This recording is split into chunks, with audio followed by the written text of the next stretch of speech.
आजकल सिर्फ नोटों के विचारों को ही पसंद करते हैं। एम आई राइट या रॉन्ग? नोटों का फायदा जहां होगा वही विचार सर्वोपरि है, बाकी भाड़ में जाए सब।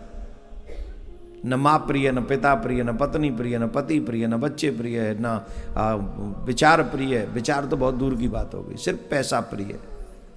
पर इस पैसे से संसार चलेगा ऐसे? नहीं।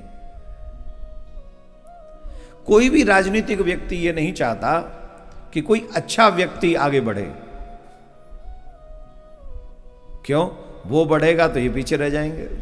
और कौन पीछे रहना चाहता है भाई? सबको तो आगे ही जाना है। देवराज इंद्र भी उन्हीं में से है, वो भी तो कुर्सी का लालची है।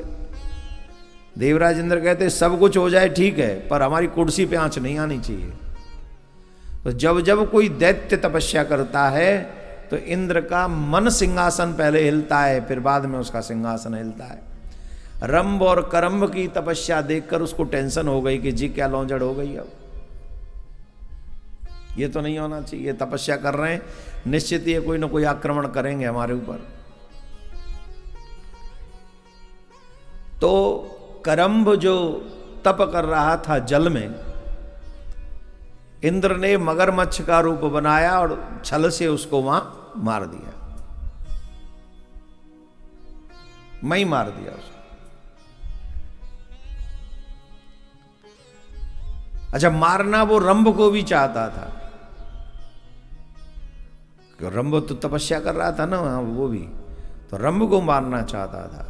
तो जब रंभ को मारने के लिए गया इंद्र, तो देखा चारों तरफ अग्नि कवच बना हुआ है। देखो, मंत्र जाप जरूर किया करो, मंत्र में निष्ठा रखा करो। तमाम लोग आपके पीछे पड़े रहते हैं जो जादू टोना टोटका करते रहते हैं, लेकिन जिनके जिह्वा पे भगवत नाम होता है उनके ऊपर कोई जादू टोना टोटका असर नहीं करता, ये ध्यान करो।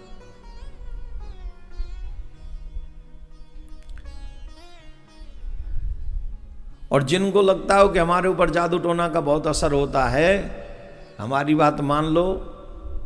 किसी विद्वान ब्राह्मण से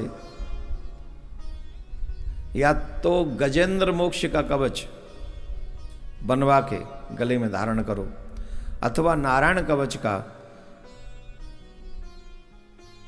पूरा कवच बनवा के भुजा पे धारण करो, या नारायण कवच का नित्य पाठ करो।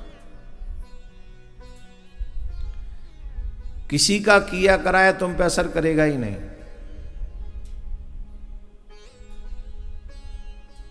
करेगा ही नहीं। अब घर पे क्या असर होगा, कमाई पे क्या असर होगा, ये बाद की बात है, लेकिन तुम्हारे शरीर पे कोई असर उसका नहीं होगा। और सबसे बड़ी संपत्ति तो तुम्हारा ये शरीर है। सभी साधनों का साधन तो ये शरीर है ना, इसलिए इसे बचा के रखना सबसे बड़ा धर्म है। इस पे किसी का असर को प्रभाव न पड़े, इसे बचाए रखना सबसे बड़ा धर्म है। आजकल के बच्चों को ये सब ज्ञान मिलता नहीं, इसलिए नशे वसे के चक्कर में पड़ते हैं और ऐसे ऐसे नशे कर, कोई सांप से डसवाता है अपनी जीव को, कोई जो है वाइट क्या पाउडर होता है उसे खा जाते हैं, कोई मदिरा पीते हैं, कोई उल्टा सीधा नाप शनाप। क्यों? उन्हें शरीर का महत्व नहीं पता। वो अपने आप को एक कीड़े मकोड़े वाली हरकतों में ही नष्ट कर देना चाहते हैं। उनके कीड़े मकोड़े जैसे नहीं होते, खाओ पियो मर जाओ। हम कीड़े मकोड़े थोड़ी हैं, मानव है, हम मनुष्य हैं। और मनुष्य में वो क्षमता है कि भगवान को पृथ्वी पर ले आए।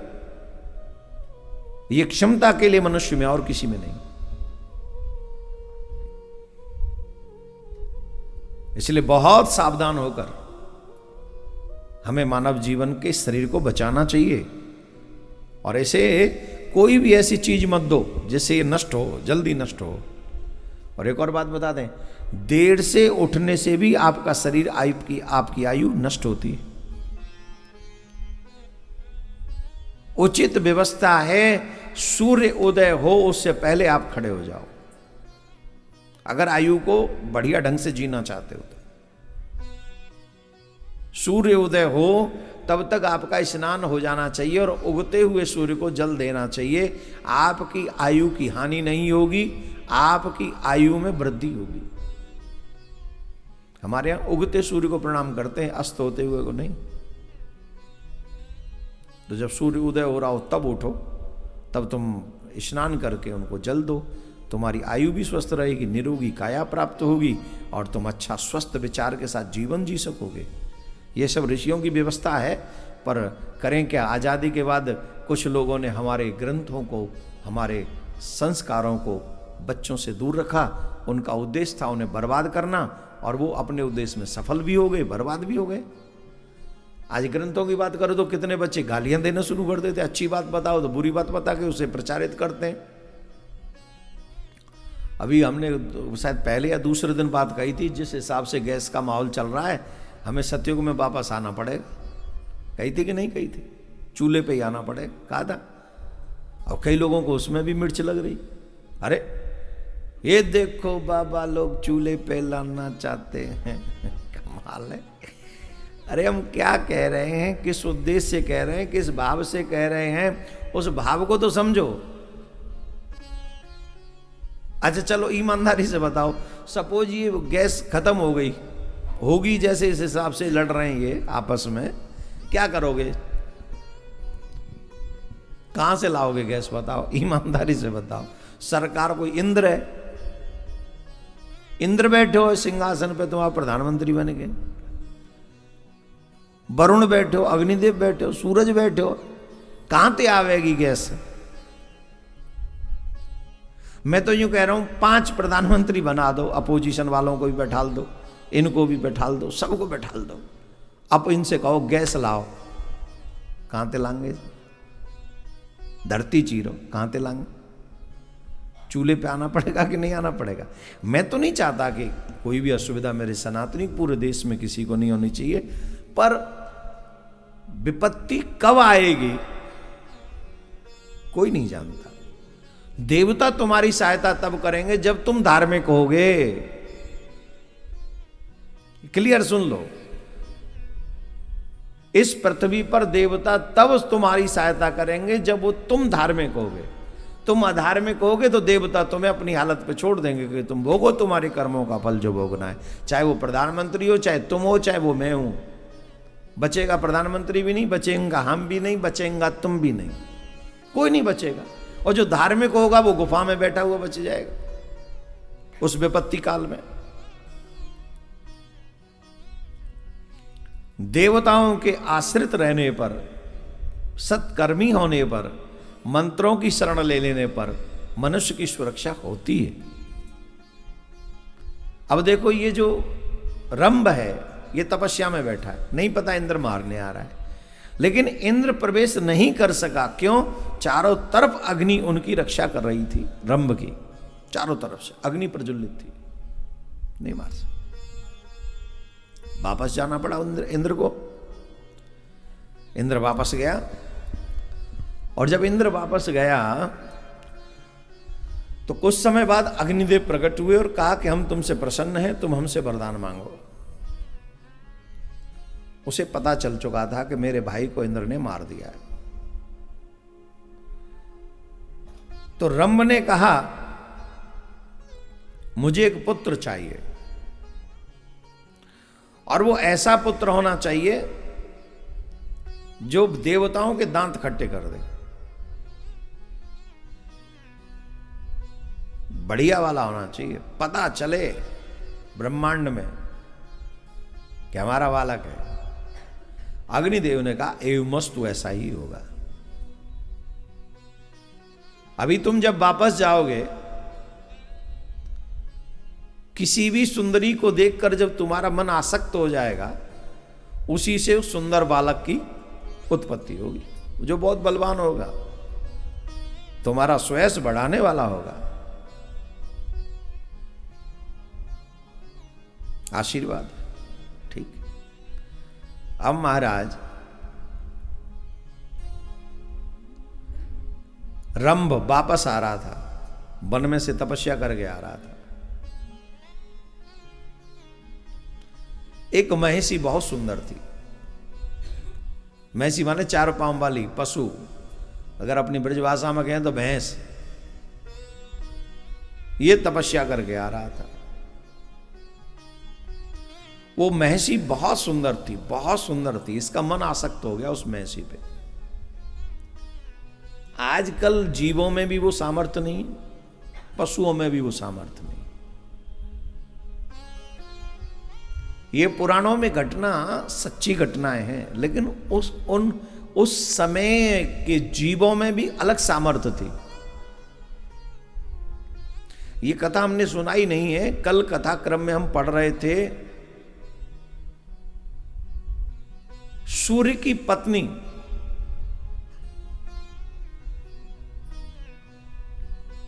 सूर्य की जो पत्नी थी वो सूर्य से प्रसन्न नहीं थी।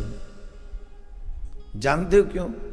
क्योंकि वो सूर्य के तेज को बर्दाश्त नहीं कर पाती थी। और सूर्य जब निकलते हैं तो क्या हाल होता है ब्रह्मांड का। अभी देखना 2-4 दिन और रुक जाओ, और जब ये अगर ये छाया वाया ऐसी चली जाए, फिर देखना जब तपेगा सूरज, तो महाराज ये माताएं बहन पूरा मुंह कवर करके चश्मा लगा के यूं डाटा सा बांध, घर में घूंघट नहीं करती, वैसे डाटा बांध के जाते। करो ना करो तुम्हारी मर्जी, हम क्या करें। और चश्मा बसमा लगा के यहाँ पूरा कवर करके, क्यों? अरे सूरज तप रहा है, काला कर देगा। होता है कि नहीं?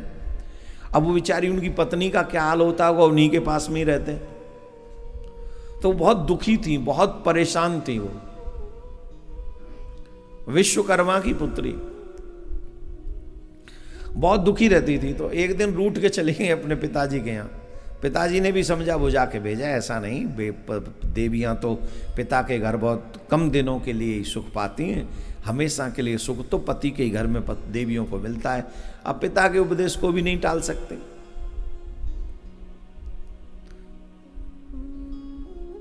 शास्त्र कहते हैं पति के घर से रूठकर कभी भी पत्नी को अपने मायके नहीं जाना चाहिए। शास्त्र कहते हैं पति के साथ जाना चाहिए, पति की मर्जी से जाना चाहिए, रूठ के नहीं।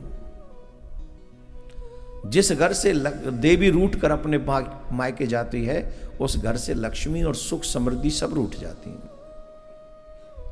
लेकिन इस बात का पति को भी ध्यान रखना चाहिए कि मेरी पत्नी रूठ के न जाए। तो क्या देख नहीं रही थी महाराज ने क्या कहा, बनती है सत्संगिनी, और रोज उसमें डंडा बजाए, रोज लड़े, रोज पी के आए, रोज जुआ खेले, और उसके बाद भी पत्नी न लड़े। उससे आशा करो कि वो तुम्हारी ओम जय जगदीश हरे आरती करे। या की जगह मैं तेरी पत्नी हूं तो मैं तेरे चूल्हे में जरा दूं तू। हाँ, आचरण अच्छे होने चाहिए पति पत्नी दोनों के, यही हमारे शास्त्र सिखाते हैं। एक का फेवर नहीं है। कोई कहे कि पुरुषवादी पुराण है या स्त्रीवादी पुराण है, गलत है। ये दोनोंवादी पुराण है, ये धर्मवादी पुराण है। तुम्हें धर्म शरीर तो अभी मिला है ना स्त्री पुरुष का, इससे क्या फर्क पड़ना है? तुम्हें कर्म अनुसार जो भी शरीर मिला है, चाहे स्त्री का या पुरुष का, उसी का अलग धर्म है, उसका पालन करो। कुछ कष्ट सह के देवियां भी अपने घर को चलाएं, पति भी हजारों कष्ट सहकर प्रयास करें अपनी पत्नी को सुख देने का, यही पुराण सिखाता है। अब देखो सूर्य की पत्नी रूठ के चली गई। पिताजी ने समझाया ज्यादा दिन तक नहीं रहना चाहिए अपने मायके में, सच्चा सुख तो अपने पति के घर ही है। तो अब पिता से तो बात मान ली कि चलो हम जा रहे हैं, लेकिन वो घर नहीं वापस आई। कहां चली गई जानते हो? घोड़ी बनकर धार्मिक क्षेत्र में तपस्या कर रही हूं। और उस तपस्या किस लिए कर रही? मेरे पति का तेज या तो मैं सहने योग्य हो जाऊं या उनका तेज कम हो जाए। क्या बन के तपस्या कर रही? घोड़ी बन के। अंग्रेजी में उस हॉर्स कहते हैं घोड़े को, उसकी पत्नी को क्या कहेंगे अंग्रेजी में? हैं? सही कह रहे हो,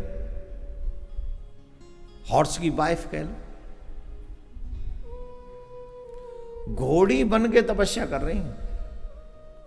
और फिर जब पत्नी नहीं आई तो फिर सूर्यदेव पहुंचे ससुराल। सूर्यदेव ने पूछा देवी कहाँ है?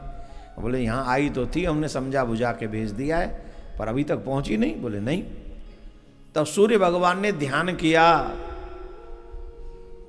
कि हमारी देवी कहाँ है। तो ध्यान करके देखा कि मेरी पत्नी घोड़ी बन के तपस्या कर रही है।